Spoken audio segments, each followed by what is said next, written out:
There was a video that came up on YouTube recently, kind of did the rounds for a number of people. There was a lot of things said regarding a lack of views for underrated bands.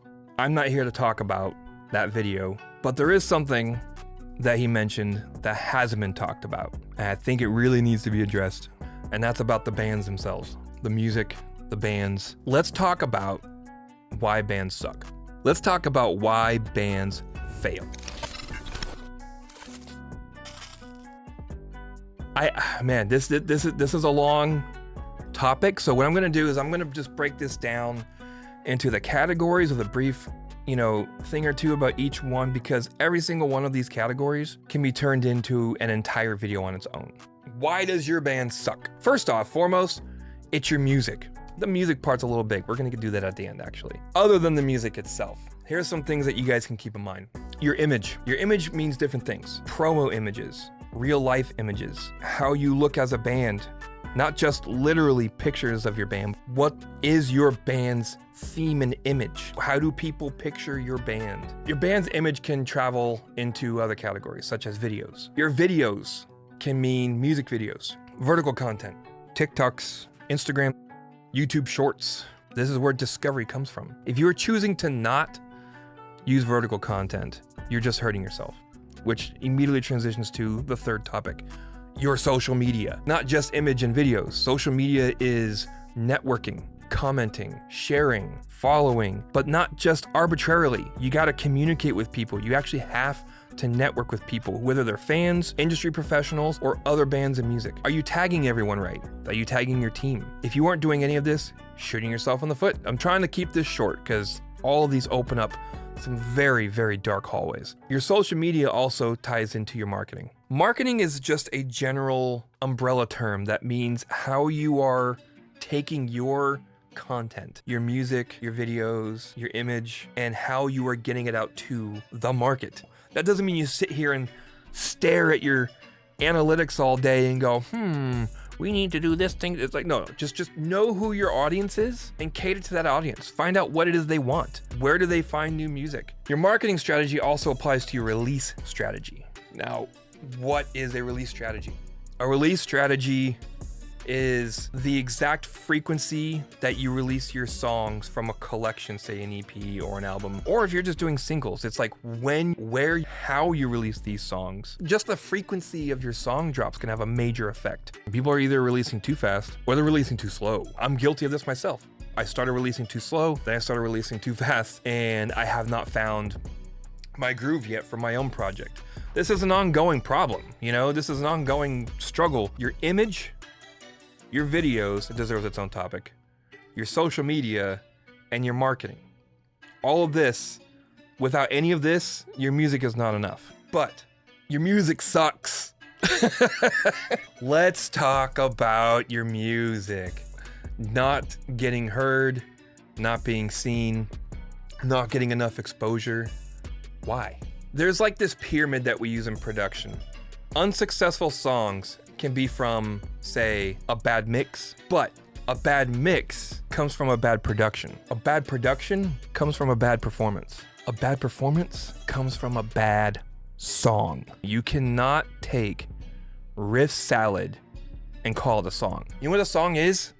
A song is a poem or other form of words set to music. To music. Not is music. To music. If you have a song, you have a producer who's trying to fix your song, write stuff on top of it, then you get the drama of the fact that you don't know how to deal with someone who helps write you music. Then you go and take it to the mixing engineer, and you go to him and try to have him start doing production stuff because the production guy didn't do a good job because he was busy trying to fix your song and got exhausted before he can even start doing really good production. Then your mixing guy gets pissed off because you're trying to make him do a job that you're not paying him for. And don't even talk about mastering, like that's even dumber. Like it does the same thing, just again. And then you put your song out immediately with no release strategy. You put your song out like, cool, it's up the next day. People think that effort equals reward. And while that's technically true, the amount of effort does not equal the amount of reward. But your song's still like something that a pro could have done in an hour. It's like you could spend 100 hours on one song, chasing tones, chasing layers and sounds, but you forgot to step back and realize that your song wasn't a song to begin with. We've established bad mix, bad production, bad engineering, bad performance. All this comes from bad song. I'm not gonna sit here and call out people for being bad musicians. Like, you know whether you're good or not. That's it. That's your problem. Figure it out. There's enough YouTube content out there. You can get more information from a YouTube channel today than a $50,000 college course. There are no excuses. None. Learn your craft. Learn your instrument.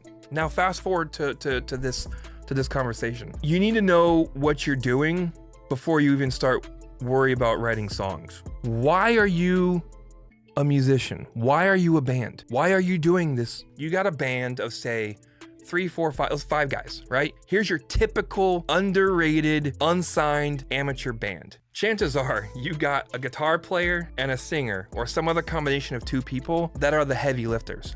They are the actual ones that are writing the songs. Just because that these guys are in the band, don't assume you have the drummer writing all of his parts, the bass player writing all his parts. Drums are programmed half the time. You know, you probably got one guy tracking all the bass and guitars. Now, these 2 guys are full of passion. There is something driving them to behave like this. There's something driving them to push forward the band and the music. These are guys that are always like calling the band meetings, calling the other band members and trying to get things happening, right? What about the other 3 guys? Well, in a beautiful, perfect, fake world, you can have, you know, the even Stevens game and everyone's got even share of everything and even effort, right? No, that's not how it works. You have 2 leaders that really shape and design a project, then the rest are followers. Maybe because someone's still doing a job and they just aren't committed to the music. This isn't a jab at that. This is just reality. Everyone's perspective is different. Some people look at bands and music as like, it's band is life, band is love, you know? Other guys are like, my sleep and my income is a little more important than that. Then you got the guy who's like totally in, but just does whatever one of the first 2 guys does. He just straight up does whatever he does. You're like, I'm down for whatever, but I just do what Jeff does, you know? I just follow Jeff all the time. You know, band breaks up, I go with him. And then you got one guy, complete flake, barely there, doesn't care, lazy as f***. Let's go ahead and call him the bass player. Yes. No one's mad that the guy's not giving a shit, but the band doesn't want to go look for another bass player. So you already see we have a problem with a band that doesn't fully function exactly the way people picture them to. So already the picture's messed up. Already the assumptions are wrong. So now what happens when this band needs to get work done and they start holding each other accountable and they start realizing that these perceptions of every person isn't what they thought it was?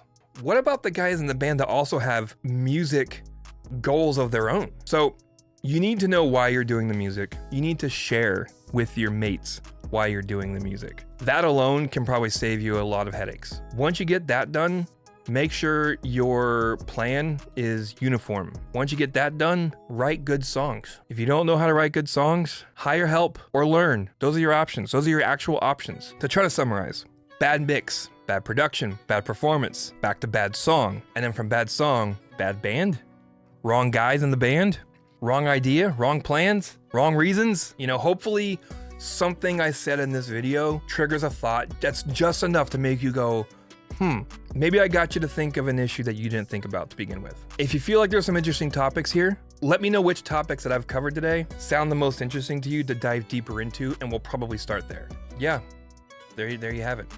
There's that.